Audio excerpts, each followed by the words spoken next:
Bill Emery and Paul House know the Maine woods well. Bill, a lifelong logger, and Paul, a Maine guide.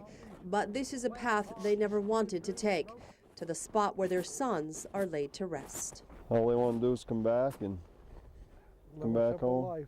Simple life, yep. 22-year-old Sergeant Joel House never made it home. Last June, while on his second tour of duty in Iraq, Joel was killed by a roadside bomb as he manned a gun turret. I happened to look out the window and I saw a van pull up. Didn't see the plates and didn't recognize the van. After 30 or 40 seconds, two guys dressed in uniform stepped out, and I just said, "Oh no," and he was gone. Gone was the soldier who felt a responsibility to serve his country. Gone was the quiet young man who loved to play guitar, especially a song that honored the simple life in Maine that Joel loved.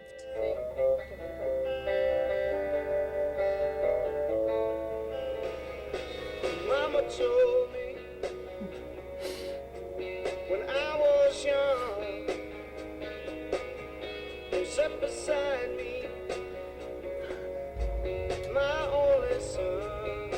You never lose that emptiness. It's always there. It's when we go hunting, he's not with me anymore. When we go fishing, he's not with me. Want to go to camp, he's not with me. It's an empty feeling.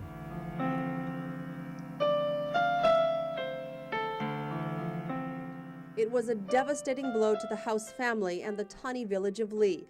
The pain had just started to ease when another military van pulled into town 2 months ago. This time it stopped at the Emery home. Bill Emery was told his 24-year-old son, Sergeant Blair Emery, had been killed, just like Joel House, by a roadside bomb, and just like Joel, while he was manning a gun turret. Everybody was there. I mean, medics and everything was in there within 2 or 3 minutes, but they couldn't save him. They couldn't get him out, but they couldn't save him. Just such lower extremity was pretty much gone. Hundreds of people filled the gym at Lee Academy to say goodbye to Blair. His wife joined with Blair's family and more than half of the town of Lee to remember the outgoing young man who had hoped to become a police officer. I couldn't be prouder of him. You know, I mean, he died a hero in my book. Growing up, Blair and Joel went to the same school. They played baseball together and spent time with their dads, learning to hunt in the Maine woods. So every once in a while we might bump into each other out 10, 15 miles up the woods somewhere. Have a chat? Yeah, talk for a half hour, an hour. And that was our visitation. Bill and Paul weren't close friends, but the bond grew when their sons joined the Army and were sent to Iraq. For both boys, the Army made sense. Both had a family history of service, and they hoped they could earn money for college. You know, we're just plain simple people. And, you know, that was kind of a way to get some money to help him to go to school. Yeah, he sent it when he first went over.